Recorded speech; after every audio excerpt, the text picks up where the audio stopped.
1B super antenna. I still keep messing that one up. But, hey, the ground spike I was using to hold it vertical and all the radials that may or may not have worked, those were all homebrew. Yeah, most of it is stuff I saw on YouTube, or at least adapted ideas I got on YouTube with parts I could buy on Amazon to make something reasonably similar. And you know what? You know, but a lot of other folks may not. You know, we could not get that thing tuned up on 40 meters, and as it was configured, it should be a 40 through, well, what, easily, I can't remember with the coil on there, what, it's like 40 through, I think you can go all the way down to 6, but I know you can do 10. Yeah, I better reset. Well, me and Brandon and Glenn and Jason, we tried. We slid that coil up and down and up and around and pulled radials off and hooked radials up and never, no matter what, no matter where the coil was, if it was anywhere in the 40 meter band range, we could never get the SWR below about 3.5 to 4 on 40. But I finally hooked all the radials up and slid the coil down to 10 meters and started scrolling around the 10 meter band and got a contact on 10 meter, heard somebody, called out to them, got them to answer back, but the band was just kind of fuzzy and we were never able to get the full contact made. So I finally went to 20. I'll reset once more. I finally went to 20, and all of a sudden I found where Brandon was calling a station in Utah on 20, because, hey, guess what? I could hear Brandon and Brian just fine, because they were like, 50 and 100 feet away. But I also heard the station in Utah, and I got dialed in onto the frequency, and Brandon finished up, then Brian took over, he got his contact in with them, and I finally got my contact in with them. And I got my very first 20 meter HF contact, my very first HF contact using my own radio and equipment, and my very first full field day contact, all in one contact. Yeah, pretty darn cool. And I think I've hogged it enough, Glenn. WB7 BPI.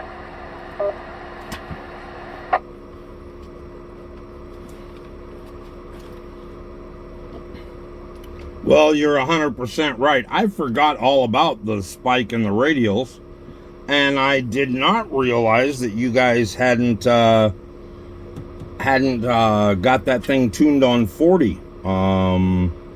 And that's unacceptable out of you and Jason, because you had a radio and Jason had an MFJ travel tuner that you guys could have used, but we're gonna have to have some lessons, obviously, in how to use that kind of equipment and get what you want, because there are just always going to be some bands that you need a tuner for. That tuner inside the radio won't do everything. But you're right, you did, and you know what? I couldn't be more, I don't know, proud sounds kind of condescending, to be honest with you. But I couldn't be more proud of you. You took an idea off of the YouTube and actually put it to use, got off the couch and made it work. I was especially happy with that. You did a fantastic job. And it's too bad Brian's not here in 7BDD, because I know his antenna was a homebrew as well. So you had a contact on, or almost a contact on 10 and a couple on 20, is that correct?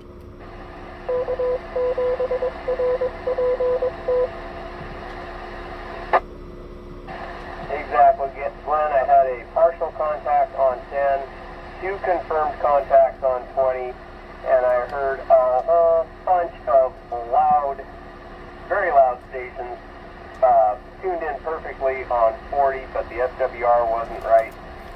They could not hear me. I could not break in. They could not hear me. And hey, on the homebrew part, I completely overlooked Amphipotamus, which could be a whole subject of a net in and of itself. But yep, and I understand what you're saying. Proud. I almost had the word. Yeah. I'll think about it. I think it starts with a C, but I can't remember. Anyway, I understand what you're saying, buddy. WB7 BPI. Well, I do believe you're not going to surprise anybody with those great big AGM batteries, but tell us, I mean, the AGMs, those Intel batteries that I've been running around with, it's just been carry the whole doggone thing around, but your AGM battery is a little special in the connections and everything that are on the outside of it. So yeah, give us a rundown on that real quick if you would, please. This is WA7 FSH, your net control station. Alrighty, Glenn, I can. So the base of Amphipotamus is, of course, a 108 amp hour AGM battery, 12-volt battery, 81 pounds in and of itself, hence the name Amphipotamus. It's got a lot of amps, and it's as heavy as a hippopotamus. It fits perfectly in a Group 27 poly boat-style battery box that I got at Coastal Farm and Ranch for $10. Battery was free. That's why we started with that heavy honking battery instead of a similar size lithium iron phosphate, whatever, that would be half a third of the weight. KD8IDK. I knew you had a call sign. Amphipotamus' battery finally died. Let's talk about what's all mounted in the lid of said poly battery box. Well, the first thing is some little pieces of feeder. Gotcha, David. Thank you, sir. Appreciate it. Got you on the list. Because when the lid was fully seated, there wasn't enough. David, what did you do for field day? Anything? In the lid and on the battery, there is a four fuse terminal block on the positive. Being something I don't remember. Anything at all, David? This came from PowerWorks. I still have the packing list. As a matter of fact, David, if you'd like, I'll bring you online. But it's a terminal kit. One's just a insulated grounding box. The other one is a shoot. fuse. I don't know how to invite you. 230 amp fuses go to I honestly don't know how. Not anything. Doggone you, David. Power poles and a PowerWorks 1 7/8 mounting hole plug. And then there's 4 other 1 1/8 mounting hole plugs. They're built into the top of the battery cover. So we'll reset once more. Another one is a 15 amp fuse, 15 amp capacity. Those are a little rare. Normally they're 10, and I probably wouldn't do more James, than 10 Jimmy, anyway. thank you. Cigarette lighter style. Cat lover, what are you doing, dude? You can't use a cigarette lighter on it. It's a modern. Oh, guess. What's that? You know what I'm talking about. Go live with guess. Then the other 3, one has a switch that shuts the other 2 on. David, if you'd like to, jump in here. Have, USB. Morgan, would you like to jump in, hon? One has a voltmeter in it. KE0RM. Radio Mercy. It has one 3.0, the purple USB, USB-C, USB high power, USB-A high power, and a USB-C power delivery. The other one has another power delivery and 2, or something like that. Anyway, the purple USB, just gives a whole bunch of the power. Shame on you, David. I forgot a couple of binding posts with a 40 amp reset. Oh, nasty reception tonight. If you really need WB7 PPI. I'm proud of that call sign. Fantastic, Wilt. No, I just wanted a good description because yours has got all the Anderson power pole connectors and binder posts and the whole 9 yards on the outside of it. I like that.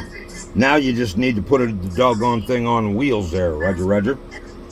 And let me add one more check-in while I'm here.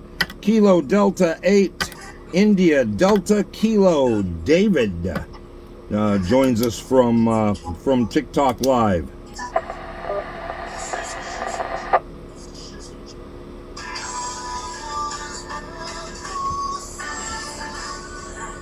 Hey, David, how about turning that music down just a skosh? Thank you, sir. All right. Anybody else? Brandon, did you have anything homebrew this year? KG7 QID.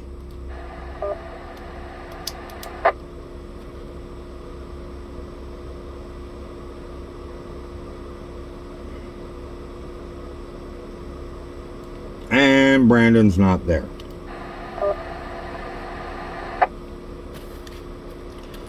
All right, well, let's open it up to folks that actually went and visited a field day site. Anybody at all, go and visit a field day site and have something to report, please. This is Kilo 7, Oscar, Quebec, up here in Brightwood.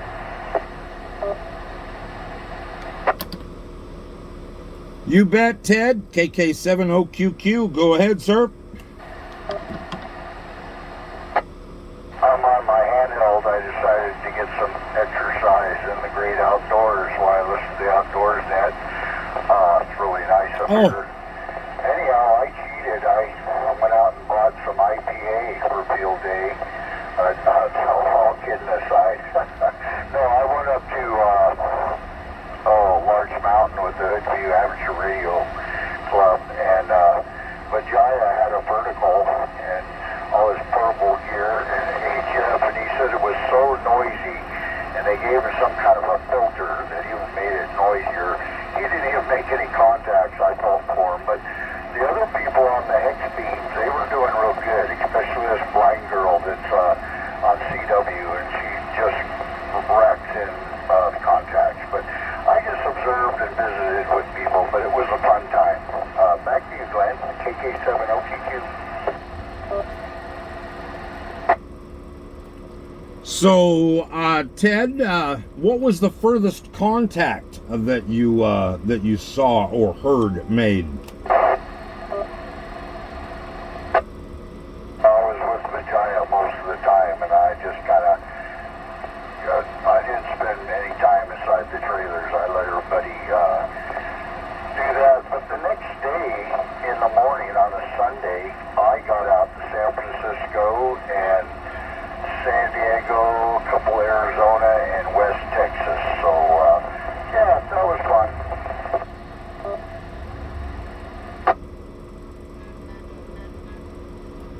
Fantastic. That's awesome. Awesome. Alrighty then. So, let me tell you about my little experiment for field day.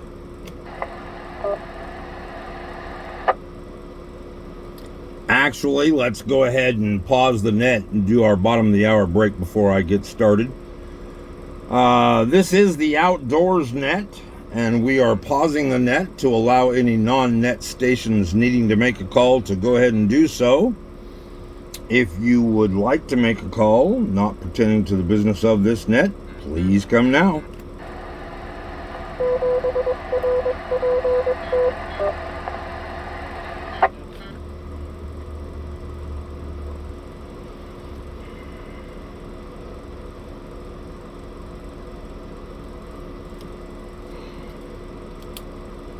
Okay, hearing none, the Outdoors Net will now resume.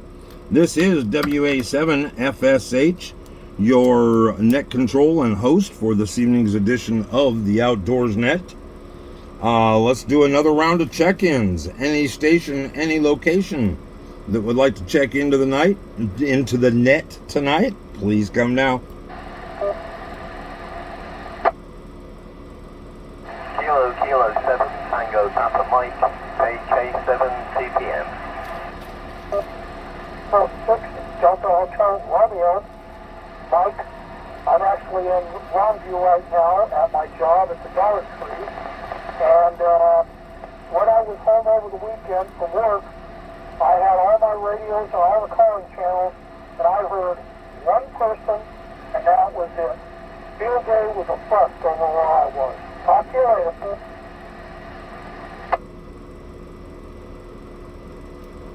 When you say calling channels, I'm going to guess you're talking about 2 meters, 70 centimeters. Not sure where else you may have been. I don't know. Do you have 6 meters over there?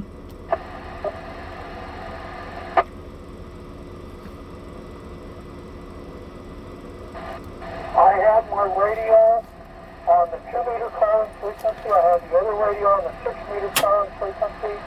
And on that radio, I switched between 6 and 10, because I don't have an antenna up yet to do anything else. And yeah, it was totally good. I heard absolutely nobody except for one guy, and he was really scratchy.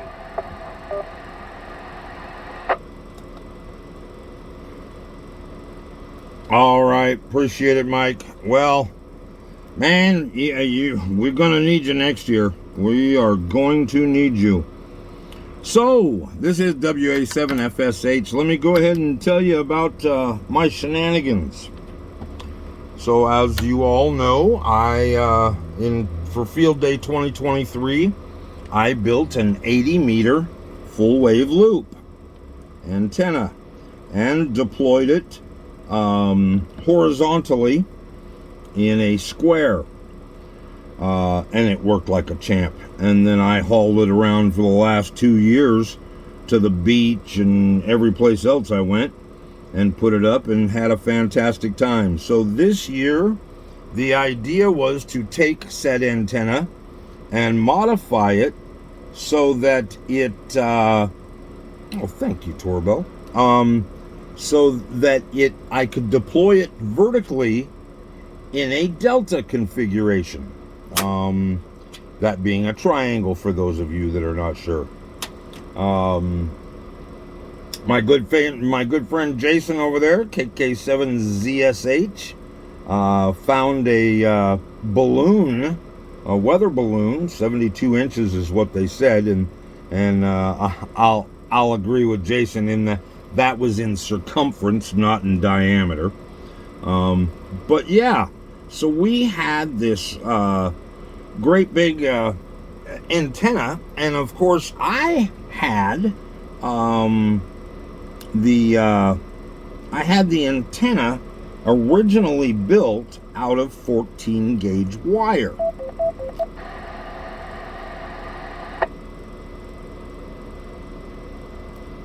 Well, knowing that the 14 gauge wire was simply going to be too heavy, I cut out, and let me get the math over here. So that antenna, total length, 258.9 feet, and that's the full distance. That converts down to, when you break it into 3 parts, because I left the bottom part suspended between 2 masts of the 14 gauge wire, and then the 2 sides of the triangle going up to the peak as 24 gauge Cat 5 wire. All right. And those 2 sides were 86.3 feet each. Okay. 86.3 feet each. And just to try and lighten the load. I'll let this reset.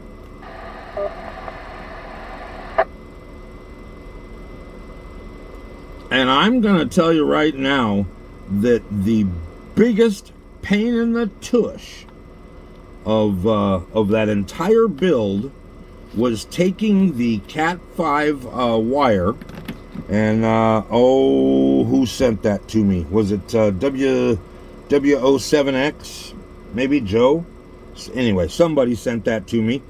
And I appreciate it, but they sent me a coil with 4 strands of 2 wires each strand twisted together that were 60 feet long. And the biggest pain in the tush was the fact that it took me 2.5 days to uncoil that wire, untwist that wire, and then straighten it out into individual strands. Honestly, we didn't get done doing it until about 1 o'clock in the afternoon on Saturday. Let this reset.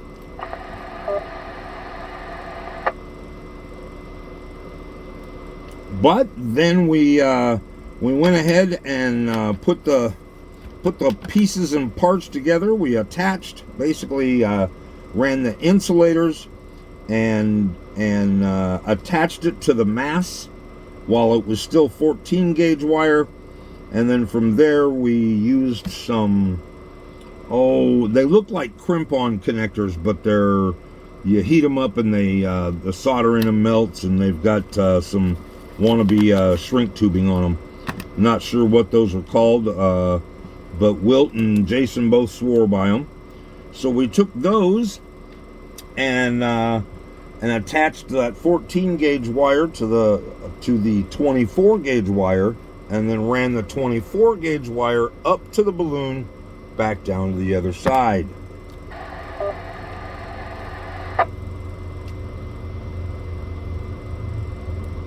And I don't think we had enough lift. I don't think we had the capacity for enough lift, because we never could get the stupid thing to pull completely tight. Either or of the sides or both had tended to coil, like the memory in a fishing line had tended to coil up, and we never did get enough lift on it to pull it straight up. But then also with the wind blowing like it was and everything, I mean, it wasn't an easy chore, that's for sure.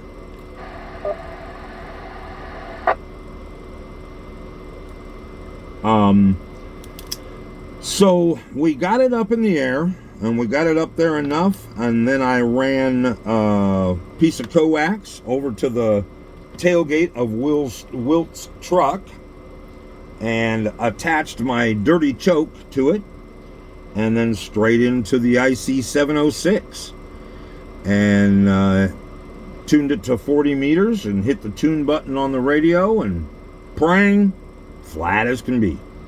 So that part of it worked out quite well. It also tuned just flat as could be on 20 meters as well. So the antenna tuned real well. It had a good match, and I went ahead and started calling and made a couple of contacts on 40 meters and a couple on 20 meters, and then the balloon and the wire was back into the trees, and yeah, it was a pain, but it was a success. So let this reset again.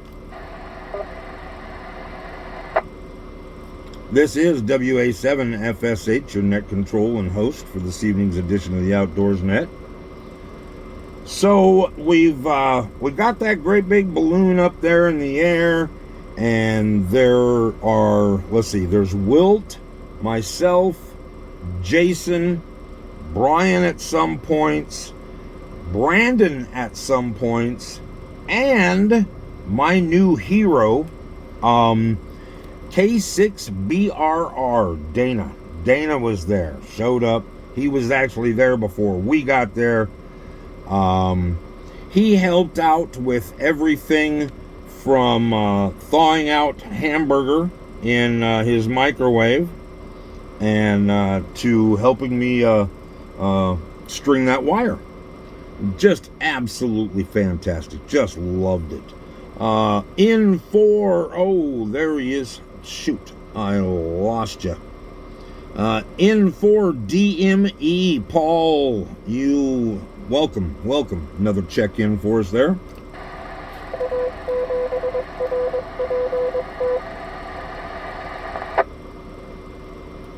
But yeah, what an absolute blast. And Dana was a huge help. Sure, he is one of those guys that when you hear his voice, that is not who I expect to see. Dana's pretty tall. I mean, that's a tall, lanky guy. But he was a huge help, had great input and great advice, and I just absolutely appreciate him being there on Saturday.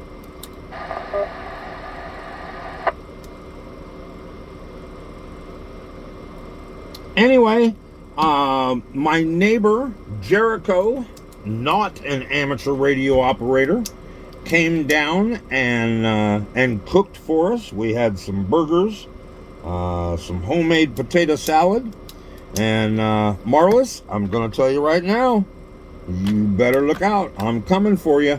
I think my potato salad was a close second behind yours. Comment. Uh-oh. Wilt doesn't like either one of them because they got boiled eggs in them. But go ahead, Wilt. WB7 VPI, the floor is yours. Actually, Glenn, I do have to admit, I did take out some of the bigger chunks of hard-boiled eggs, especially the yolk. That's the grossest part of them. But that's it. That was pretty damn good. And I did even eat some of the hard-boiled eggs. I will say that. But my main comment was you forgot to say the yes after you said that Jericho is not an amateur radio operator. I know, but you can probably hear me on your radio next door, but I gotta sneak a hunch. It might only be a matter of time. Not sure. WB7 VPI. I forgot to say what, Wilt? When you said Jericho is not an amateur radio operator, you forgot to add yet at the end of that statement. Yet. Ah, Roger, yet, yes. Yeah, I'm working on him, and who knows, I might get him to take a test one of these days. That would be kind of cool. I'm not gonna lie to you. But anyway, some of the downsides to that antenna was the fact that it took, and Jason, matter of fact, Jason, you know the cost better than I do. If you would, Jason, run us through the cost of the balloon, the weather balloon, and the helium, please. KK7ZSH, floor is yours. All right, Glenn. Well, it wasn't, it started out not too bad. By the way, this is KK7ZSH for ID. It started out not too bad. I got on Amazon there and looked up weather balloon, and lo and behold, I found that 72-inch, by the way. Paul, did you do anything for field day, sir? No, I've been in the hobby for 30 years, so if it's there, I've done it over the years. Anyhow, that was a whole $16 on But no, Amazon. I didn't do anything on field day. Well, shame on you. Where are you located at, sir?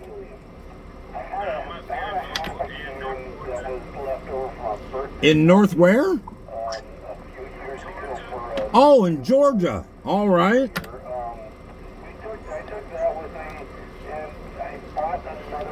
In for DME.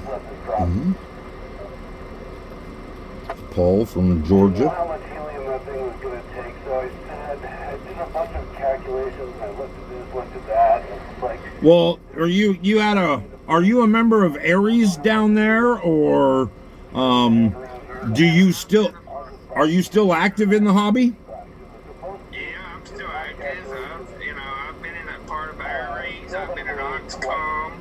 I've worked 6 hurricanes. I've been part of the California wildfires. I've pretty much dealt in all aspects of it. I've worked with different government agencies. I pretty much did all of it. Fantastic. All right. Well, I appreciate you jumping in here. I know I've seen you join me several times and never got a chance to talk to you, so I appreciate it. If you've ever got anything you'd like to jump in here and talk about, brother, the motto of the Outdoors Net is anything that gets you off the couch. Well, I guess that would be. All right, well, I'll take it. You remember I bought the mayonnaise for you guys. I didn't have to eat it. And Jason, I would agree with you that I think that balloon had the capacity to hold more helium, number one. Number two, we needed less. What was that? Do y'all have Echo Link capabilities with y'all's net? We do. It's K7 RP. Okay. Let me bring it up. All right. Our board guidelines all evenly spaced to just evenly control it and just make it go straight up in the air. And the last thing is we needed to have the top part of the triangle of the Delta antenna secured in a fashion that's not going to compromise. Okay, what is it? K7 Kilo 7 Romeo Papa Tango dash Lima. K7 RPT dash L. Down to the hole. And that's what I took away Portland, from Oregon. Okay, are you on the link or the repeater? That would be 7 DPI. You want the link, the dash L, and that'll link you into the 320 repeater. Thank you very much, gentlemen. All right, let me go. Oh, shoot, let me turn that volume down there. Another check-in added in. Paul in North Georgia, November 4, Delta Mike Echo joins us via TikTok Live, and I believe I just heard him pop in on Echolink.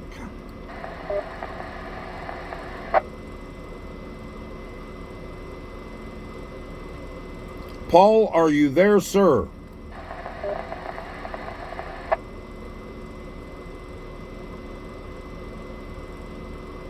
Oh, maybe not. All right. Well, I wasn't sure. Anyway, regardless, I just don't think, I mean, even if you reuse the $16 balloon, when you're talking $100 or $75 to $100 worth of helium, that's just not cost effective. I mean, three activations, and you could have bought one of Mike's quadcopters, and I'm telling you, quadcopter will do a whole lot better. I think. I don't know. We need to try it out. That would I'd like to do that next year, and that is see how well a quadcopter will hold still in that little bit of wind that we had on Saturday. Because that would take out the need for any of the guy lines. You could set it down. You could launch it from almost any place, I think. But I would really like to try that next year. Is try it with a quadcopter. Because the contacts that I did make on 40 and 20, and that one fellow was in upstate New York, I mean, they were loud. They were loud like they were sitting next door to us. So the antenna worked fine. Again, no balance, no unnons, just a dirty choke to choke off any RF. Uh-oh.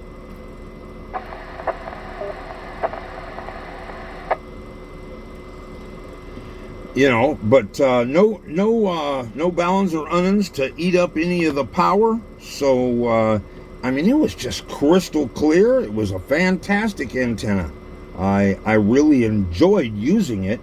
And if we could deploy it in a reasonable amount of time, which means I have to have the wire all cut and soldered together. And if a quadcopter would pick it up and hold it in place for the duration, and I believe Mike was telling me that his quadcopter will hover in place for about 15 minutes on a single battery charge. So if we could get the doggone thing to stay up there for 15 minutes, one person jump on the radio and make some contacts, and then set it down, swap batteries, stick it back up there, and let the next person have a run at it. Anyway, that's my crazy ideas and shenanigans. I would now like to open it up to any suggestions or modifications that anybody can think of that shoulda, woulda, coulda done.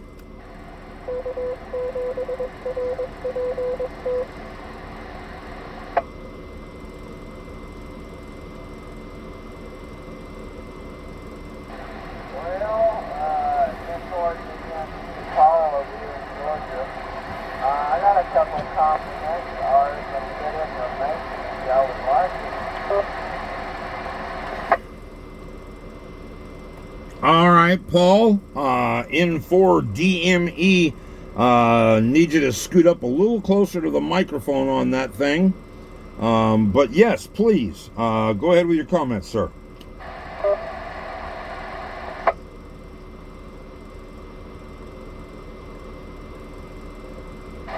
Well, maybe this will help.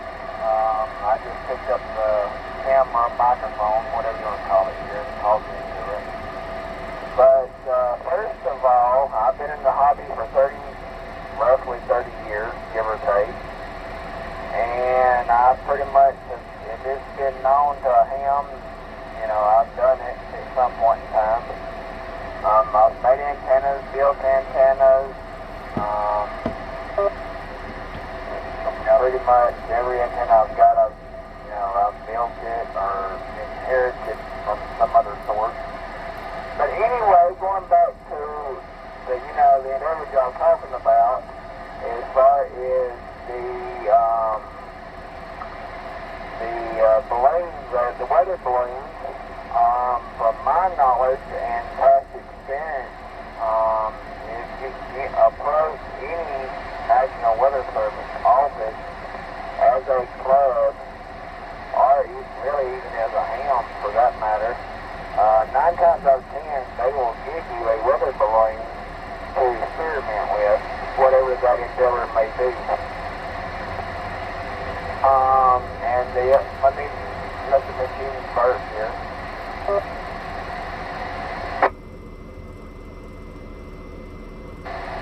Okay. The other thing, also if you want to, as a club or a single ham operator, you can type up a letter of donation and present that at your Walmart or whatever company you want to present it to. And a lot of times companies that have helium access could possibly donate enough of helium to completely fill that weather balloon if they really wanted to. However, I think in most cases you can get 3 to 5 tanks at your local Walmart donated for a field day experiment, and it will hold up antennas from here up to most weather balloons to go up to 160,000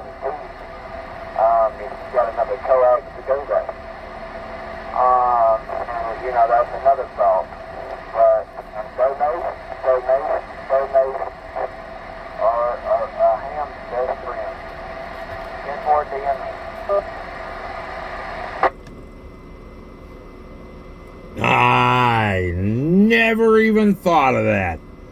There we go. Yeah. Shoot, I wouldn't be opposed to putting a Walmart banner on the back of my car or truck or whatever if they'd give me 3 or 4 tanks of that helium. That stuff's expensive. What do you think, Jason? You think we should go knocking on doors next year? Holy cow, I never thought of that either, and that is an amazing opportunity right there. Why didn't I think of something like that? That is awesome. Thank you very much, sir. That is cool. I like this idea. Yeah, let's give that a try. I'll kind of start working on that a little bit slowly. We are a year out, but I'll see where I can go with that.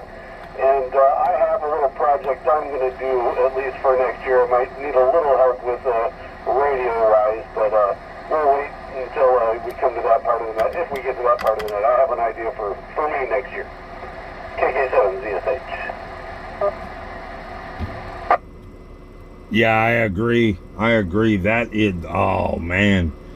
And I wonder, I can't help but I thought Paul was going to say it, that the National Weather Service would not only give us the balloons, but give us some helium or hydrogen or something to lift them with. Doggone, yeah. Yeah, I think we need to start organizing and getting donations along about February for a June field day. Oh, fantastic. Anybody else? Any comments, suggestions, or questions?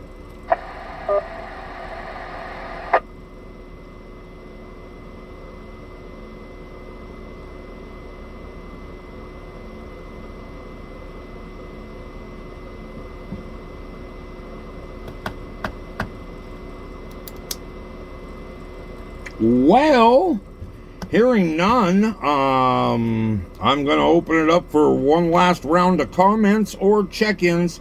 Let me go back, though, to check-ins. There was a station, I think it was Charlie Papa November was the suffix.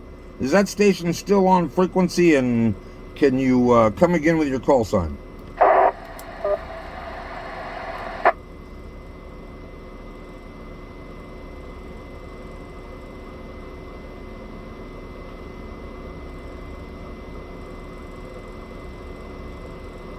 Okay, didn't hear anything.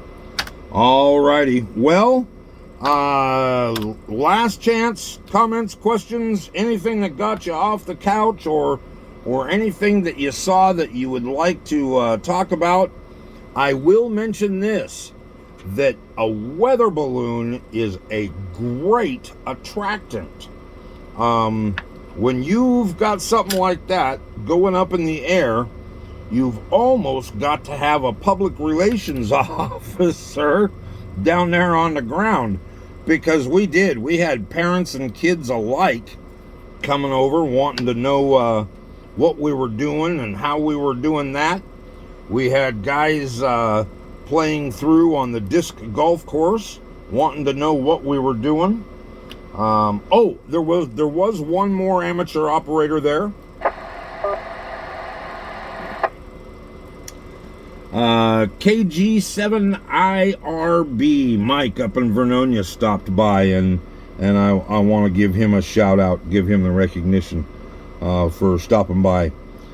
Anyway, I don't know of any reason to move from that spot. You know, it's just so wide open. There is no noise floor at all. And we got all the room in the world to play. So, absolutely loved it. Mark it on your calendar for next year. Anybody and everybody that would like to come. And we will definitely get our hands out and look for some donations starting early next year. Okay, well, last call. Okay, Trojan Chamber of Commerce. This is Kilo Golf 7, Sierra, Echo Uniform, Bill. signal, KK7OQQ.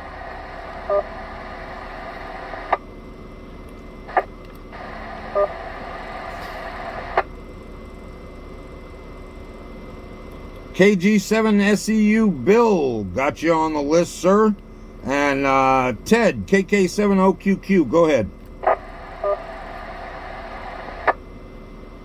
Oh, yes, Glenn, KK7OQQ. I just got back from my walk, and now I'm on my base with my X30. Is this a little better copy up on this? Is it hitting the repeater?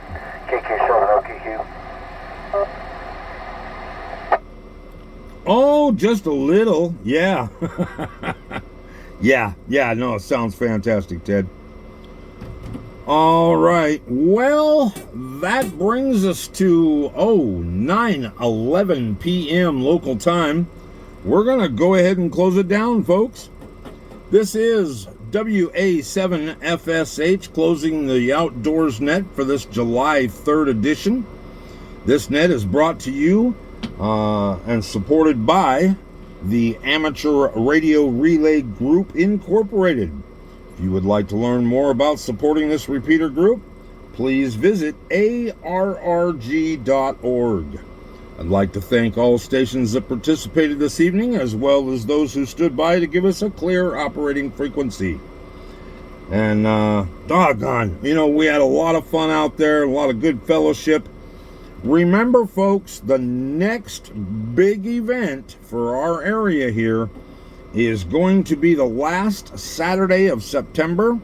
That will be our lunch picnic, our annual lunch picnic, and that's going to be at Gresham City Park this year. This is WA7FSH, returning all frequencies and repeaters to undirected amateur use. 7-3, and have a good night, everybody. FSH, KG7SEU.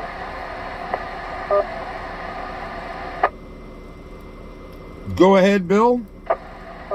How did wind and balloon get together? What angle was all of this about? How about a few details about that?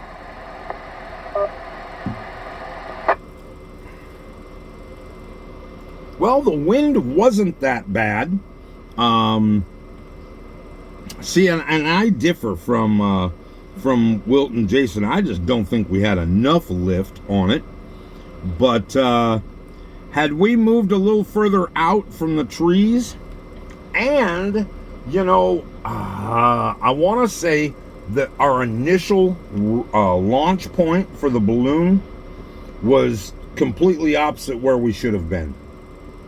We were actually a lot closer to the trees, and we should have been over towards the edge of the pond where there weren't any.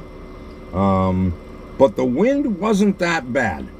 Had we had a few more guy lines, I think that thing would have lifted just fine and would have stayed out of the trees. I think we needed more lifting power. I really do, especially if we were to attach 4 more guy lines. But no, it did all right. It did all right, Bill. It did pretty good. And we did have it in the trees a couple of times. But man, the contacts I did make on it were just absolutely crystal clear.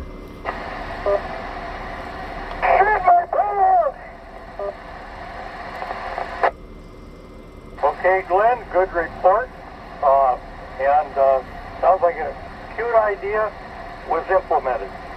KG7SEU. Roger. Well, like I say, I want to try that again next year with maybe a balloon and a quadcopter. We'll try both or so. And then the year after that, I did a little chit-chatting with Dana, K6BRR, and I want to build a mag loop. I want to build a little mag loop. So we'll be looking for that in the near future. WA7 FSH.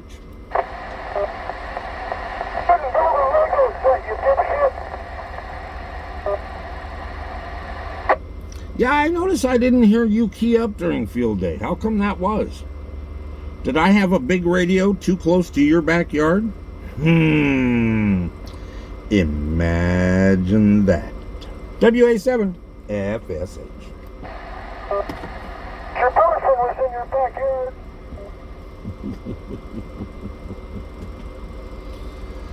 All right, YouTube, TikTok, thank you all.